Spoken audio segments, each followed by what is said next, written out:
कर एक बहुत ही ज़बरदस्त और काबिल अदाकारा बन सकूं, ताकि आप सबके दिलों में एक ख़ास जगह बना सकूं।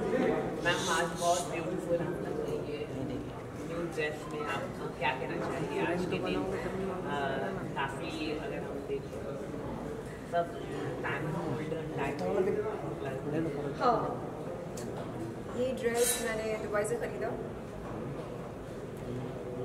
बड़ा अच्छा लगता है जब कंट्रोवर्सी के दौरान कुछ अच्छे कॉम्प्लीमेंट्स मिलते हैं, वरना आमतौर पर सिर्फ और सिर्फ नकारात्मक ऊर्जा से झेलना पड़ता है।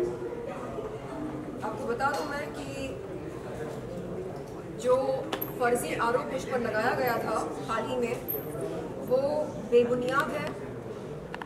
मैंने साइबर पुलिस से ये गुजारिश करी है कि तत्काल ये पता लगाया जाए कि क्या असल में राखी सावंत के की हैकिंग हुई या नहीं, हाँ या ना, और अगर हैकिंग हुई तो किस आईपी एड्रेस से हुई और किस डिवाइस से हुई।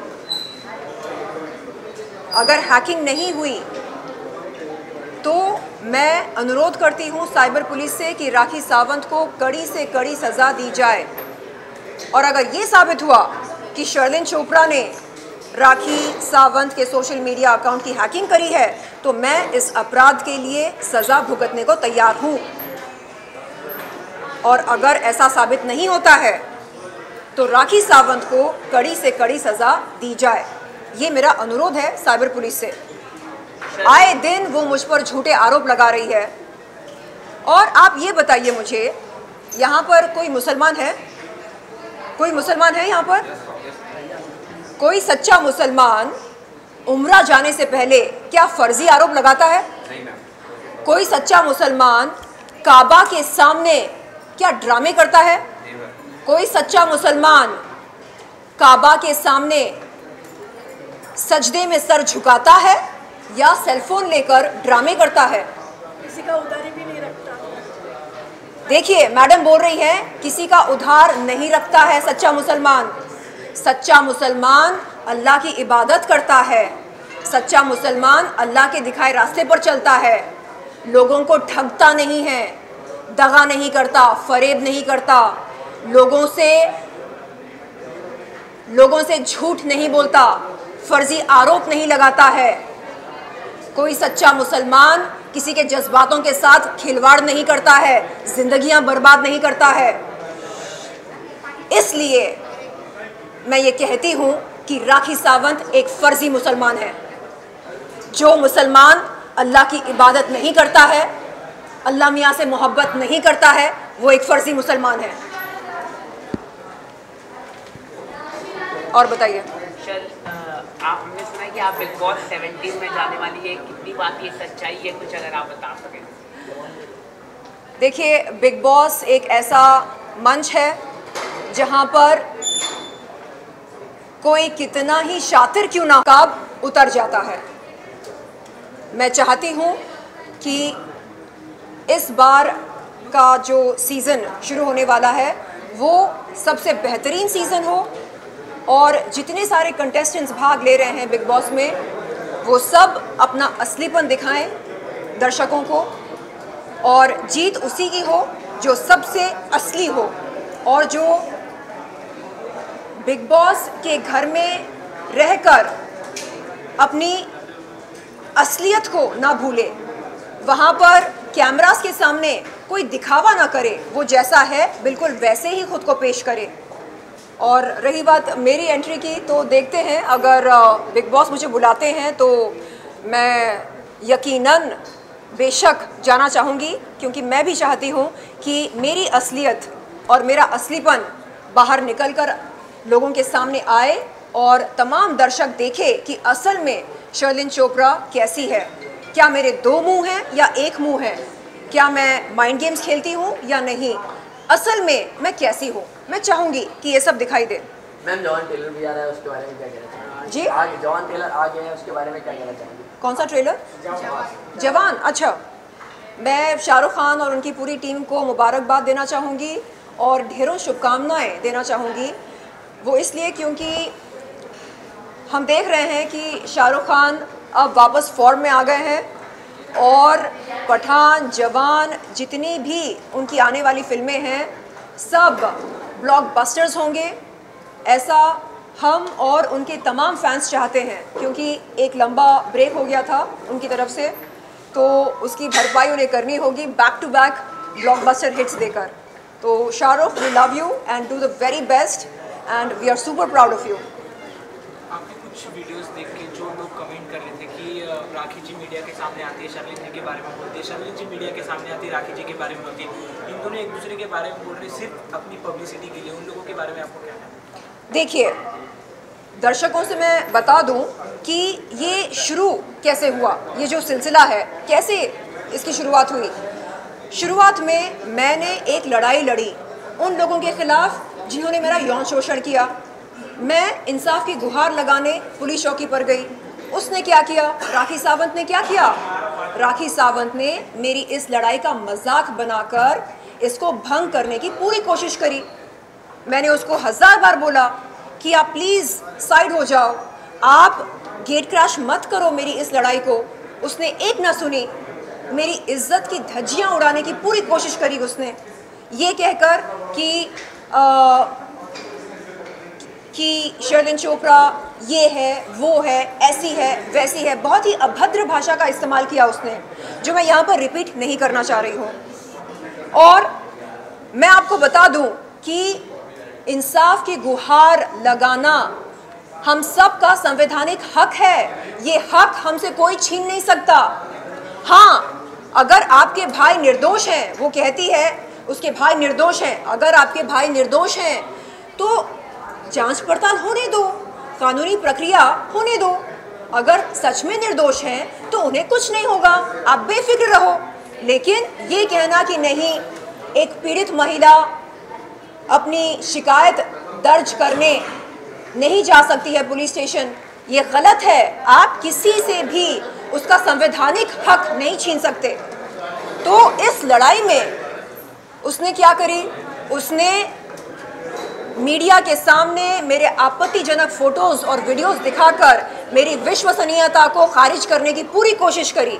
न केवल उसने, बल्कि उसके एडवोकेट फाल्गुनी ब्रह्मभट्ट ने भी इस शर्मसार हरकत में उसका साथ दिया। और 8 नवंबर 2022 के दिन उन दोनों पर अंबोली पुलिस चौकी में एक FIR दर्ज हुई। उस FIR के दर्ज होने के बाद राखी और राजश्री दोनों मेरे घर आते हैं। राखी ने राजश्री के सामने, मेरे सामने रोकर माफ़ी मांगा और कहा कि वो अपने किए पर शर्मिंदा है। इसके बाद उसने कहा कि क्योंकि वो मुसीबत में है मैं उसका साथ दूं, और उसने बहन का वास्ता दिया। तो मैं ये कहना चाह रही हूँ कि आप पहले क्रोनोलॉजी समझिए, कब क्या हुआ, कैसे हुआ। और मैंने कई बार उसको बोला कि ये लड़ाई उसके खिलाफ कभी थी ही नहीं, लेकिन जबरन उसने मेरी इज्जत उछालकर, मेरी इज्जत की नीलामी करके इस लड़ाई में वो शामिल हो गई, सिर्फ और सिर्फ पब्लिसिटी के लिए। पूछिए उससे कि अगर कोई लड़की, कोई महिला इंसाफ की गुहार लगाने जाती है पुलिस स्टेशन, तो आप उस महिला को क्यों रोकते हैं? आप उस महिला की लड़ाई को भंग क्यों करना चाहते हैं? जाकर पूछिए उससे। पब्लिसिटी की भूखी वो है, फर्जी मुसलमान है वो, पब्लिसिटी की भूखी है। इसलिए मैं कहती हूँ कि अल्लाह मियाँ से मोहब्बत करो, जानो वो क्या सोचते हैं, वो क्या चाहते हैं, और उनके दिखाए हुए रास्ते पर चलो। Thank you ma'am. जी, थैंक यू, थैंक यू जी। यहाँ पर ऐसे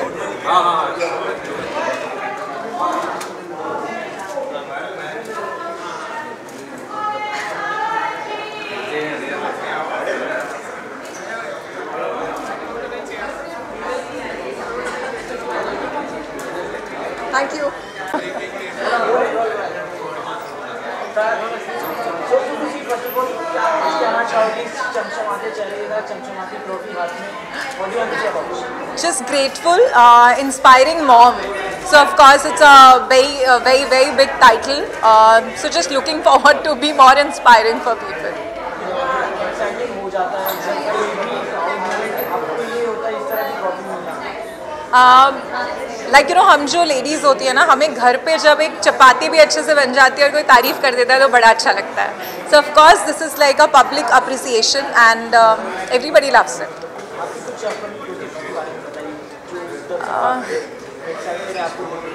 ओके, सो ऑन स्क्रीन अभी फ़िलहाल एक म्यूज़िक वीडियो है जो मैंने जेनिफर, जो कि रोशन प्ले करती थी तारक मेहता में, उन्होंने साथ में किया है और साथ में पारस भी हैं. सो गणपति का वीडियो है and it is going to release super soon. I am expecting it just before the Ganpati. So let's see how it goes and that's the only thing which is in pipeline right now.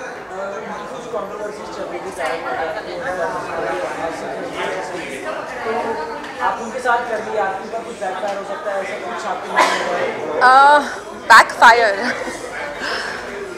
पता नहीं, पर I don't know, may be शायद आप ना जानते हो, but मैंने तारक मेहता फ़िलहाल क्विट कर दिया है ऑफिशियल. सो बस यही बैकफायर हुआ है कि जेनी का साथ दिया और मालव ने शो छोड़ दिया, तो 8 महीने मुझे भी नहीं बुलाया. इससे ज़्यादा और बैकफायर क्या ही करेंगे. अवार्ड ने ये जो ट्रेंड्स अवार्ड्स में से एक अवार्ड मुझे देना चाहा. I am really happy, I am really glad and grateful कि मराठी इंडस्ट्री में मैं जो भी काम कर रहा हूँ उसके लिए they wanted to appreciate my work and I receive this award on behalf of the entire Marathi industry. जो एक्टर्स आपको हमेशा दिखते हैं, जिनको आप अप्रिशिएट करते हैं, and I congratulate all the winners जिनको आज बहुत बड़ी बड़ी डिग्निटरीज़ के हाथों से ये अवार्ड मिले हैं. आज पद्म भूषण उदित जी के हाथों से ये अवार्ड मिला है, जिनके हम बहुत बड़े फ़ैन हैं और I really appreciate this moment जो मुझे ज़िंदगी भर याद रहेगी.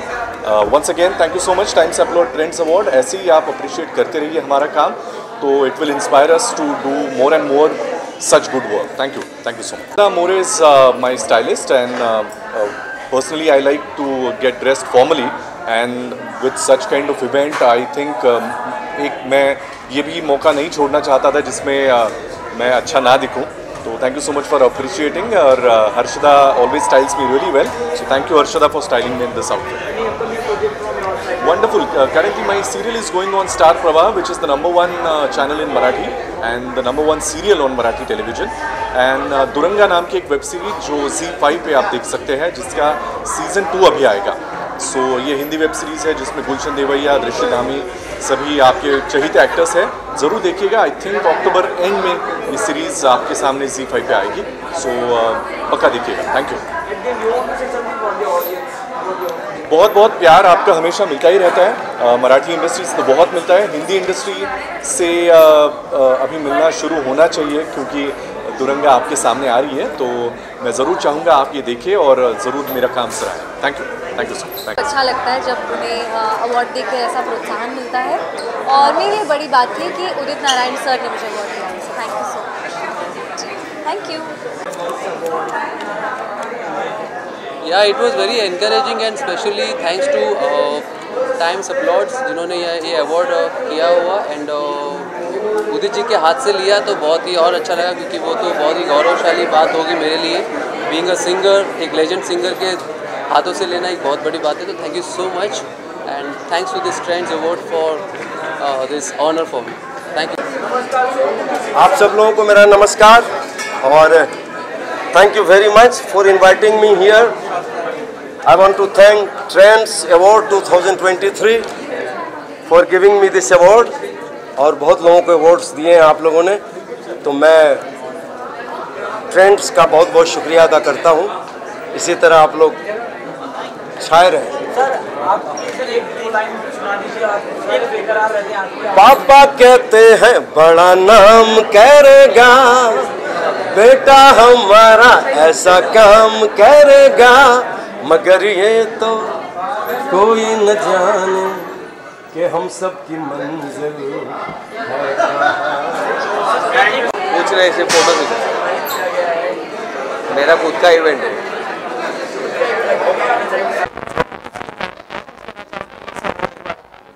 खुशी हो रही है कि जब आपके कार्यों को प्रशंसा मिलती है, सराहना मिलती है, तो आपके अंदर और कुछ नया करने का जज्बा पैदा होता है।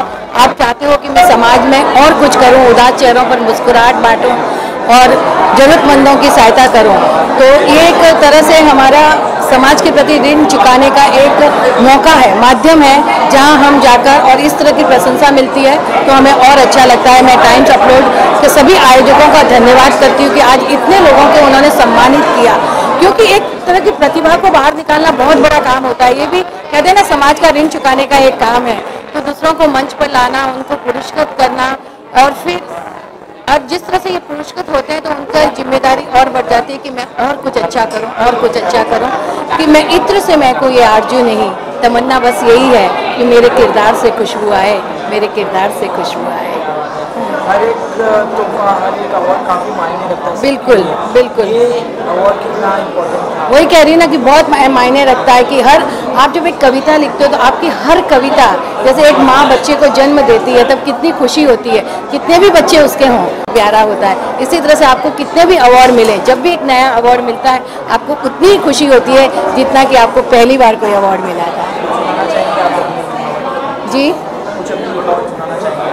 बस मैं क्या सुनाऊं, इससे संबंधित यह है कि आज बस मैंने कुछ नहीं किया, यूं ही बैठी रही, सोचती रही, विचारती रही, जीवन में जो भी गलतियां की हैं उन पर भी सोचा और जो भी अच्छा काम किया उन पर भी सोचा। क्या मैं अपने जीवन को सही ढंग से जी रही हूँ? क्या मेरी वजह से किसी चेहरों पर मुस्कुराहट आ रही है?